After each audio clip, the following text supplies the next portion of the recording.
Hello, je suis trop contente de vous retrouver dans un tout nouveau vlog. Il va se passer entre ici et Paris puisque j'y retourne quelques jours la semaine prochaine pour divers projets, mais je vous montrerai tout ça en vidéo. J'ai vraiment trop hâte. Je suis contente parce que je commence à trouver un petit peu un rythme qui me convient dans mon activité et j'ai plein de choses chouettes qui arrivent et qui sont arrivées que je voulais vous présenter en vidéo parce que je trouve ça plutôt cool. Et notamment du coup la réouverture de ma boutique en ligne, cette fois-ci sur mon propre site web. J'en ai beaucoup parlé sur les réseaux sociaux, mais si vous n'êtes pas au courant, vous pouvez aller voir. Je mettrai le lien en description. Ce site me permet d'avoir mon portfolio et ma boutique en ligne sur la même plateforme. Je suis passée par Squarespace et j'en suis trop contente. Et franchement c'était un truc que je voulais absolument faire cette année et c'est quelque chose qu'on me demandait aussi régulièrement. Donc là je suis trop heureuse d'avoir pu mettre ça en place. J'ai très hâte d'envoyer toutes les commandes et que les personnes qui ont commandé les reçoivent. Et aussi en décembre, avec les fêtes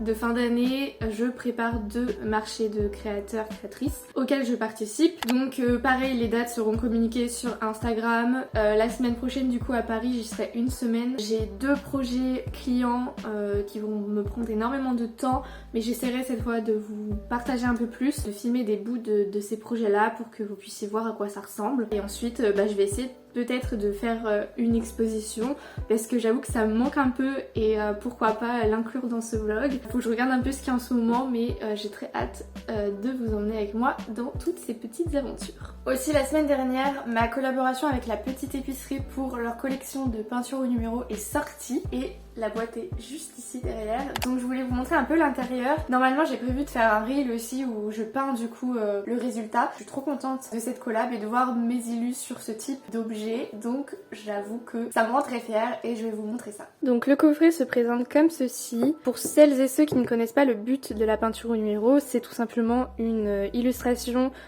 qui est juste linéaire avec des numéros dans chaque petite case et ça correspond à une couleur que vous pouvez venir peindre. Hop, donc j'ai déjà commencé à peindre un peu avec ma sœur pour voir un peu la peinture et tout. Donc c'est inclus avec 2 pinceaux et normalement l'illu est entièrement comme ça, c'est que nous on a commencé un peu à essayer et il y a toutes les couleurs dans des petits pots de cette manière. Il faut savoir que ça paraît petit mais il y en a énormément dedans. C'est de la peinture de très bonne qualité qui est fabriquée en France et il y a vraiment peu besoin de matière pour faire tout le ciel. On a utilisé ce bleu et il en reste carrément presque entièrement. Donc voilà, je suis trop contente et j'ai hâte de peindre entièrement l'illustration pour voir le résultat final.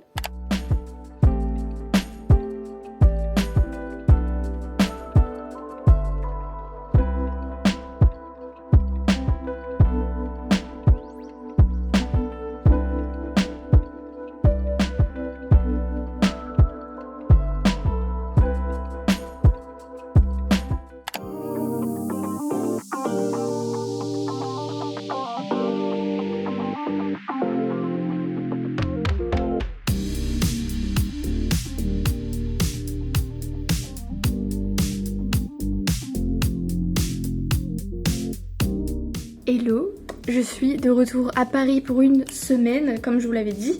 Du coup j'ai commencé le premier projet professionnel qui est la raison de ma venue et qui est une nouvelle fresque participative pour une soirée d'événementiel. C'est un peu gênant parce que du coup je suis dans les locaux de la boîte qui organise l'événement et ils m'ont prêté une salle pour que je puisse réaliser la toile. Donc en fait le but, pour expliquer un peu, c'est que la fresque soit participative. Donc moi j'ai imaginé en amont l'illustration, j'ai peint le fond et là je suis en train de faire les contours et le jour de la soirée les gens qui seront invités viendront peindre le motif avec moi. Donc voilà, ça c'est l'objectif et du coup il y a quand même beaucoup d'étapes avant la soirée parce qu'il faut que le fond soit sec, il faut que les contours soient réalisés, il faut que le logo soit peint, voilà. Et en plus c'est une toile d'1,50 m sur 1,50 m. J'ai dû acheter un rétroprojecteur ici pour pouvoir reproduire mon illustration à cette taille là parce que à main levée c'est un peu compliqué et après il faut acheter la peinture, blablabla, c'est tout un programme, mais du coup je vous montrerai aussi plus durant la soirée comment ça fonctionne, comment les gens viennent peindre et tout ça. Et là du coup je vais peindre le logo parce que j'ai terminé les contours, je vais vous montrer ça. Voilà, donc en gros la taille de la toile c'est ça. Là on voit pas hyper bien parce que la luminosité est pas ouf, mais du coup ça fait quasiment ma taille. Et j'ai tracé grossièrement les contours au Posca pour pouvoir avoir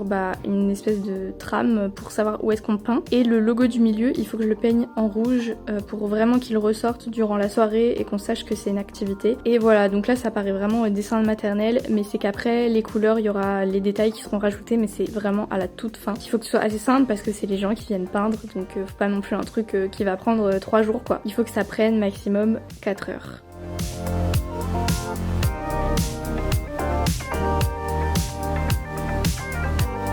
Donc la prochaine étape, ça va être durant la soirée de venir peindre tous les éléments qu'il y a autour. Le matin, j'en ai profité pour découvrir l'exposition parisienne citoyenne au musée Carnavalet. C'est une exposition qui retrace à l'aide d'archives et d'œuvres de l'époque comme des photos, des affiches, des peintures, la lutte pour l'émancipation des femmes de 1789 à 2000. J'ai aimé découvrir les nombreuses affiches qui témoignaient du graphisme et des illustrations de l'époque et certaines faisaient écho à mon sujet de mémoire, donc j'ai vraiment adoré découvrir cette expo. Le matin, je suis allée faire un tour au musée d'Orsay. Ça faisait des années que je n'y étais pas allée et franchement, j'ai adoré cet édifice. J'y suis allée pour découvrir l'exposition des œuvres d'Edvard Munch, un peintre norvégien qui a notamment réalisé Le Cri. Et j'étais un peu déçue du nombre de personnes qu'il y avait. C'était vraiment blindé de monde. Pour échapper à la foule, j'ai décidé du coup d'aller voir les peintures impressionnistes et je n'ai pas été déçue. Il y avait vraiment des merveilles. Le midi, j'ai fait une pause à Kodawari Ramen, l'adresse que je n'avais pas encore testée qui est le marché aux poissons et j'ai dégusté un ramen hyper bon. L'après-midi, j'ai commencé par aller au musée des arts décoratifs, c'est un de mes musées préférés à Paris et je suis allée voir l'exposition années 80 mode, design et graphisme en France qui était vraiment hyper colorée et hyper chouette à regarder. Franchement, j'ai beaucoup aimé.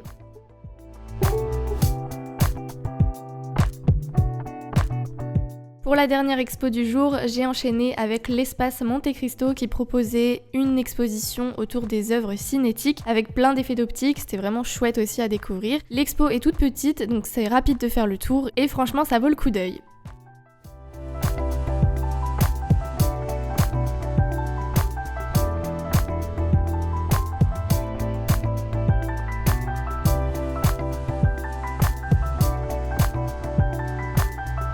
Et enfin le soir, c'était la fameuse soirée événementielle pour faire la fresque participative, donc je m'y suis rendue. Pendant toute la soirée, j'ai peint ce tableau avec certains invités qui voulaient venir peindre avec moi. C'était vraiment chouette et voici le résultat final.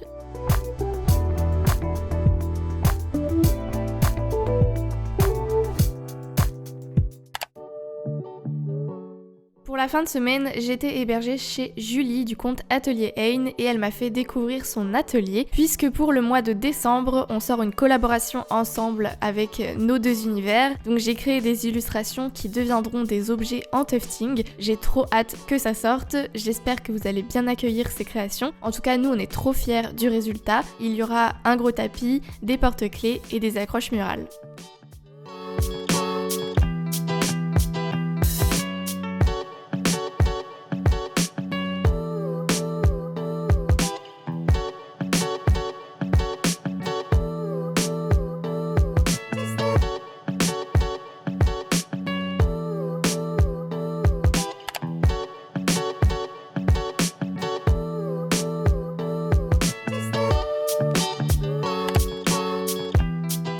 Le week-end, j'ai pas mal été occupée par le deuxième projet professionnel qui était d'animer des ateliers peinture à la gouache sur le stand de La Petite Épicerie au salon Création et Savoir-faire à Paris. Donc c'était vraiment chouette, il y avait plus ou moins de participation mais c'était vraiment une expérience. J'ai aussi pu rencontrer certaines d'entre vous donc ça m'a fait trop plaisir et vraiment c'était un moment très cool.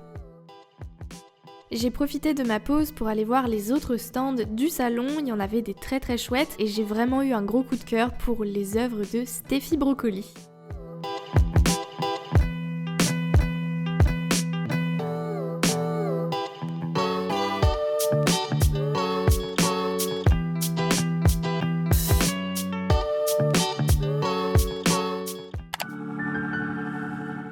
Mon Mon dimanche après-midi était totalement libre, donc j'ai rejoint Océane, Seiza Blondie de passage à Paris et on est allé visiter l'Opéra Garnier, vraiment un monument à voir. Il est magnifique, ça brille de partout, il y a de la dorure, il y a des peintures, c'est sublime. Gros coup de cœur pour le salon Lune et le salon Soleil qui sont vraiment trop mignons et on a vraiment passé un super moment, ça m'a fait plaisir de la revoir.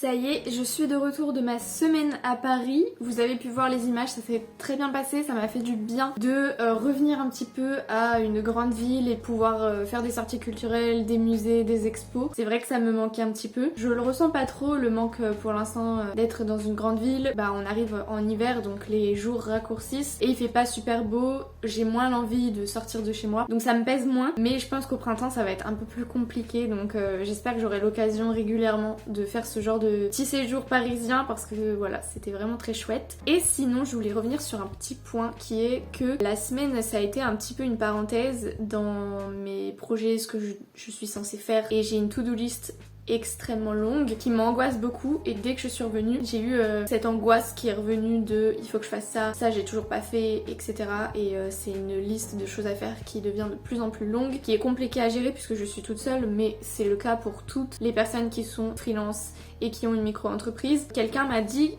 que ça lui faisait peur que je dise ça parce que je l'ai partagé sur Instagram en story et je pense que c'est justement la preuve que tous nos métiers un peu créatifs sont hyper enjolivés sur les réseaux sociaux parce qu'on montre vraiment les moments où on crée, les moments où on fait des commandes et les projets qu'on a, donc forcément ça paraît tout beau tout rose. C'est pas du tout le cas parce qu'en tant que freelance il y a toute une partie qui n'est pas montrée, qui est une partie importante de ce qu'on doit faire, donc l'organisation, la gestion, la comptabilité, tous ces aspects un petit peu administratifs qui sont vraiment chiants et pourtant pour lesquels on est obligé de taffer en fait et il faut savoir ça avant de se lancer. Je pense que c'est important d'avoir toutes les clés en main et de bien se renseigner si jamais vous êtes dans cette réflexion de vous lancer dans l'illustration et ou en tant que freelance. Je pense que c'est important d'en parler. Sur YouTube il y a notamment Marie Boiseau et Ectomorph qui font énormément de contenu sur les coulisses justement de ce métier là avec tous les aspects aussi négatifs parce que il faut les montrer, il faut en parler sur plein de sujets. Je pense que vous les connaissez déjà mais si c'est pas le cas, je vous invite vraiment à regarder leurs vidéos. Ectomorph notamment a fait une vidéo récemment sur la méritocratie dans ce milieu-là qui est hyper intéressante et Marie Boiseau fait plein de retours d'expérience sur oui il y a des moments qui sont durs, il y a des moments qui sont plus cool mais c'est un peu comme l'océan, voilà il y a des vagues hautes et des vagues basses, il faut un peu dealer avec les deux. Voilà, c'était un petit peu mon la parenthèse, je voulais faire un petit peu le point là-dessus et sinon je voulais vous montrer autre chose. Une personne d'entre vous m'a proposé l'idée que ce serait bien de faire des marque-pages. J'avais déjà eu l'idée, je l'avais noté quelque part mais je m'étais jamais trop lancée, je me suis dit que c'était pas forcément un produit qui pouvait intéresser des gens et au final je me dis que dans la sphère un petit peu créative justement et les gens qui ont un attrait pour l'illustration ont souvent aussi un attrait pour la lecture ou en tout cas lisent des livres, feuillettent des livres ou des BD donc ça peut être quand même intéressant de proposer ça sachant que c'est du coup une gamme de prix un peu plus basse que les prints donc je me dis que ça peut être pas mal de proposer ça notamment à Noël, ça fait un petit cadeau à mettre en complément ou par exemple pour des Secret Santa. J'aimerais bien lancer ça mais les marchés sont dans quelques semaines donc je ne sais pas si je vais avoir le temps, je verrai. En tout cas si jamais je vous montrerai dans ce vlog. Je suis allée acheter là d'autres supports, ce genre de petits chevalets parce que j'ai un peu plus de produits pour les marchés de Noël et du coup je sais pas trop comment je vais pouvoir les agencer sur mon stand, il faudra que je fasse un test et voilà une petite panière comme ça. Il y a tout qui se profile pour les marchés de Noël, en fait c'est ça principalement qui m'angoisse beaucoup et aussi un montage que je dois faire pour une vidéo d'un cours en ligne donc ça me prend pas mal de temps, ça va le faire. Ensuite il y aura une période un peu plus calme, j'ose espérer, mais en tout cas voilà, je voulais faire un petit peu ce point là. On se retrouve pour les prochaines aventures. Désolée, ma nappe est un peu froissée mais je viens de recevoir les marque-pages, du coup je voulais vous les montrer. Le premier visuel avec des fleurs et le deuxième j'ai fait un peu des motifs japonais. D'ailleurs dites-moi dans les commentaires mais je pense que je ferai un pack de stickers avec celui-ci et celui-ci. Donc là l'objectif ça va être de les découper en suivant les traits de coupe. Donc pour ça j'ai un petit peu, pas un massicot parce que c'est plus cheap que ça, mais on va dire que ça fera le taf. Et ensuite au bout je vais percer un trou avec une perforeuse, donc comme ça qui a juste un trou pour le mettre au bout parce que j'ai envie d'y accrocher des pampilles, ce genre de choses là au bout du marque-page. J'ai acheté plein de couleurs donc je vais voir un peu quelle couleur je mets, mais je pense que ce sera ce vert et ce rose.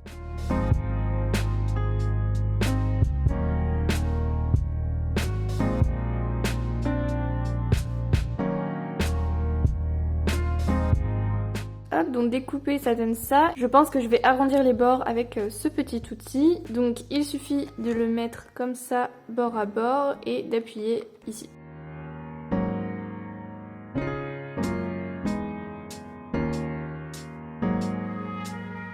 Hop, donc là je viens de faire le petit trou avec la perforeuse et je vais venir accrocher la pampille. J'hésite entre le vert et le violet, mais finalement je pense que le violet pourrait bien matcher, donc je vais partir là-dessus.